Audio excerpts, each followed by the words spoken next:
In the cold, unforgiving Arctic, a battle for control over Greenland is quietly unfolding. The world watches as the United States, led by President Donald Trump, pushes to take over the island, a self-governing territory of Denmark. Trump claims that only the US has the power to protect Greenland from the looming threats of Russia and China. But what does this bold move mean for the future of international law? And why does the Kremlin label this situation as extraordinary, even by the high standards of global geopolitics? This is no ordinary political maneuver.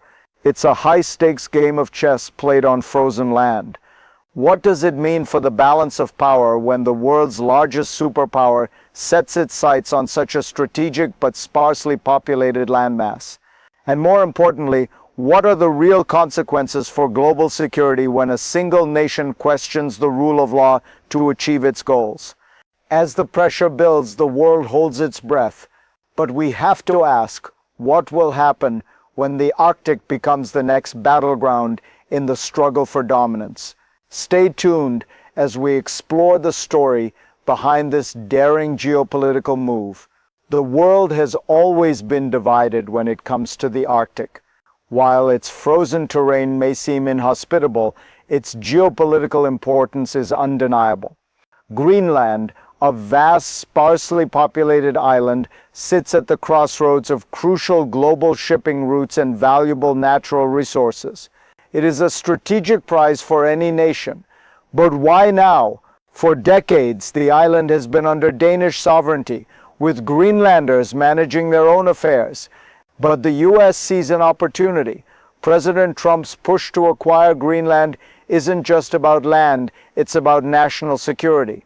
He believes that in a world threatened by a rising China and a resurgent Russia, Greenland must be in the hands of a superpower that can ensure its protection. The international community, however, is deeply divided. Denmark and Greenland firmly reject the notion, claiming that Greenland is not for sale. But even so, the rhetoric grows louder, and so does the tension. The question isn't just about sovereignty, it's about what comes next. What happens when the US doesn't just challenge the status quo, but actively seeks to rewrite the rules? This sets the stage for the coming clash, a clash between old world order and the new age of realpolitik. The roots of this dispute run deep, far beyond the surface level of politics.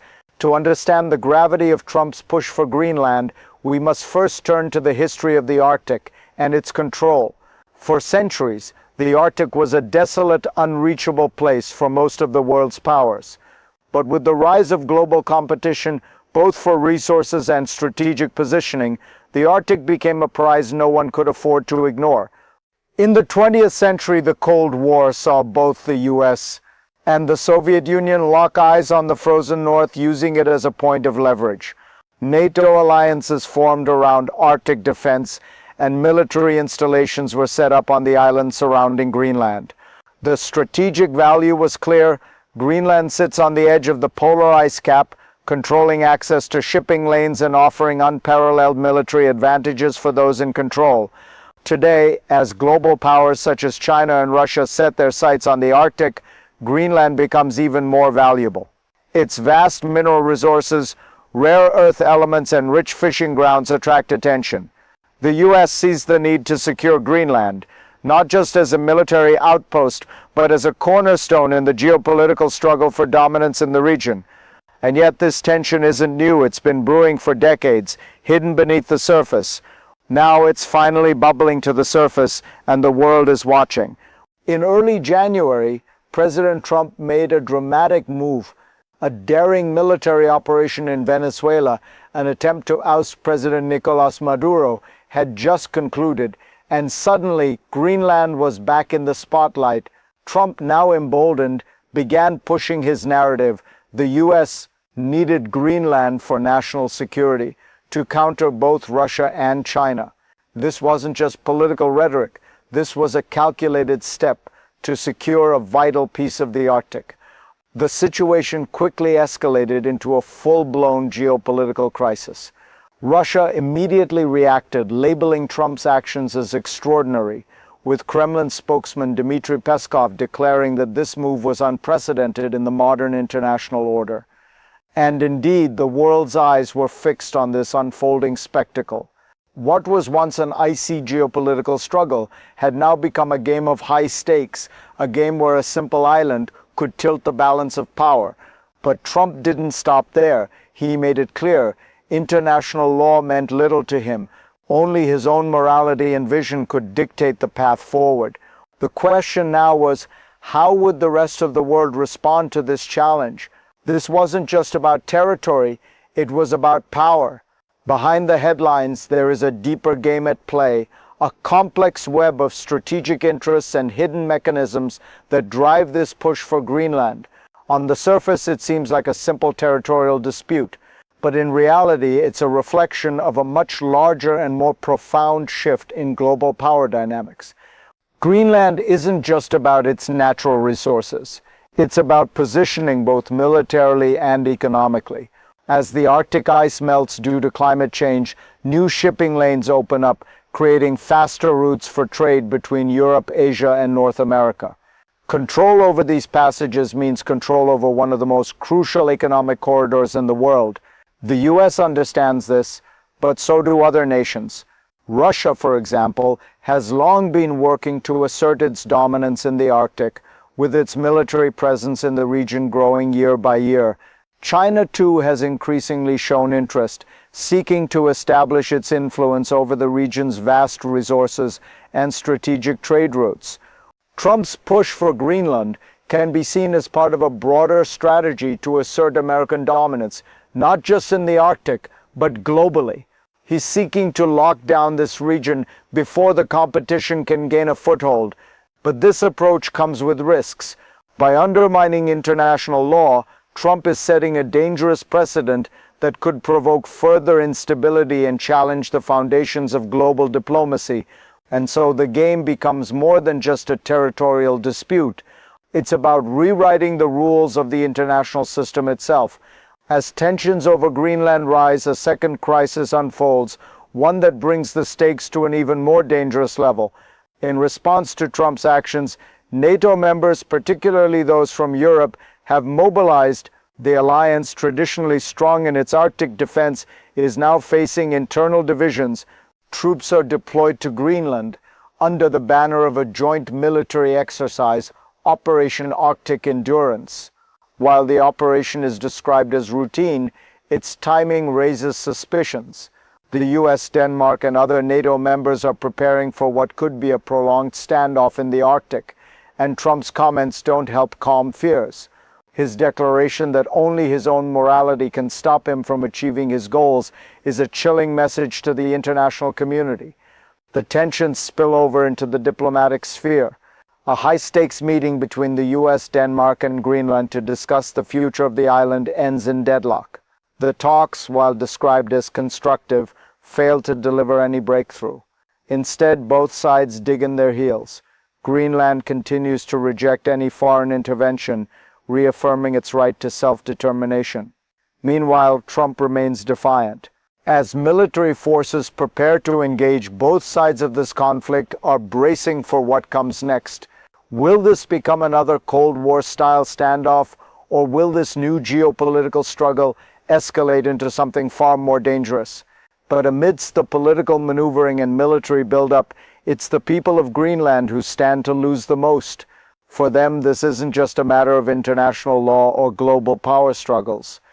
It's their home, their future, their very identity at stake. Imagine a nation, small in population but rich in culture and history, caught between the ambitions of great powers. The people of Greenland have lived under Danish sovereignty for centuries, but their sense of autonomy and self-governance is a source of pride. They have long resisted external pressures, fiercely guarding their independence. Now they find themselves at the center of a geopolitical storm they never asked for. As military forces descend upon their shores, and as foreign governments continue to lay claim to their territory, the fear of losing their land and heritage becomes palpable. In the face of this overwhelming external pressure, the people of Greenland are not just fighting for political autonomy, they are fighting for their way of life.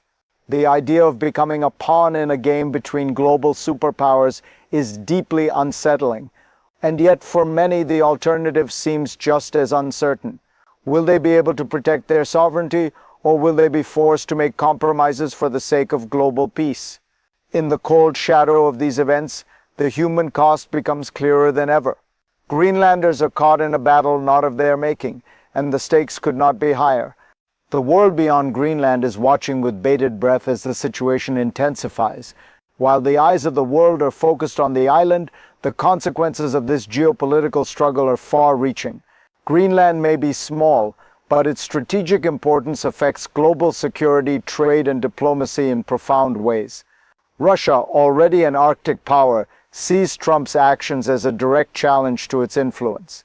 Moscow has long staked its claim on the Arctic, with military bases and new shipping lanes that could reshape the global economy. The Kremlin's response to the US push for Greenland is swift and stern. Peskov's warning to the world that this move challenges international law signals the growing tensions between the West and Russia. For China, the Arctic represents an opportunity. As a growing power with expanding global ambitions, China is looking to increase its presence in the region. Beijing's investments in Arctic shipping routes, scientific research, and resource extraction are a clear indication of its intentions. And now, with the US moving into Greenland, China's actions will be closely monitored. The Arctic could become the next flashpoint in the broader US-China rivalry. This situation is no longer just about a single island. It's about the future of international relations in the Arctic and beyond. The balance of power is shifting, and Greenland is a critical piece in the puzzle. As the world stands on the brink of a potential new era in global politics, we must ask, what happens next? The future of Greenland and its role in international relations could unfold in several ways. Let's consider three possible scenarios. The best case, diplomatic resolution. In the best case scenario, the situation in Greenland de-escalates through diplomacy.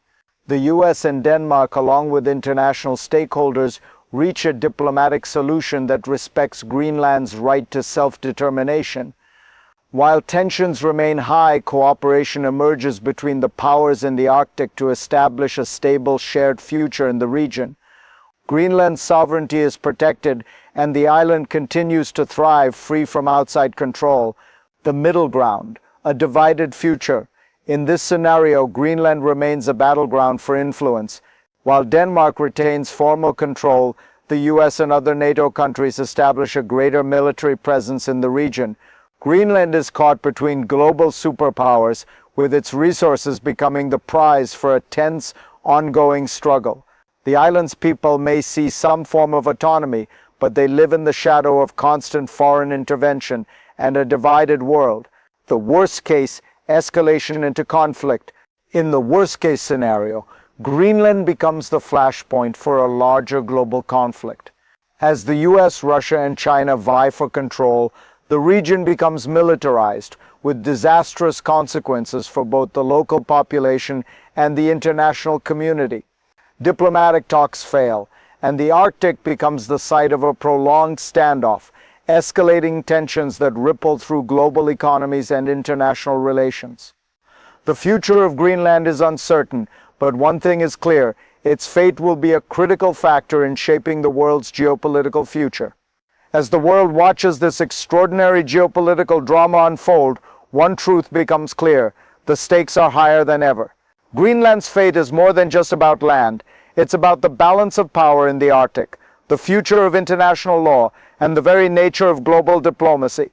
For Donald Trump, this is a high-risk gamble, one that could alter the course of history. For Russia and China, it is a challenge to their growing influence in the region.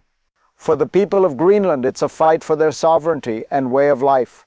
But the real question we must ask ourselves is this: what does this conflict say about the world we live in? When nations begin to disregard international law, when power struggles become personal, and when smaller nations are caught in the crossfire of global ambitions, where does it end? In the coming years, we will look back at these moments and wonder whether we could have avoided this tension, Was there a diplomatic solution that we missed? Or will we see Greenland and the Arctic become the center of a new world order, one shaped by competition and conflict rather than cooperation? Whatever happens, the future of Greenland will be a defining chapter in the story of global politics. And as we stand on the edge of this uncertain future, one thing is certain: the world will be watching, and the consequences will echo far beyond the icy waters of the Arctic.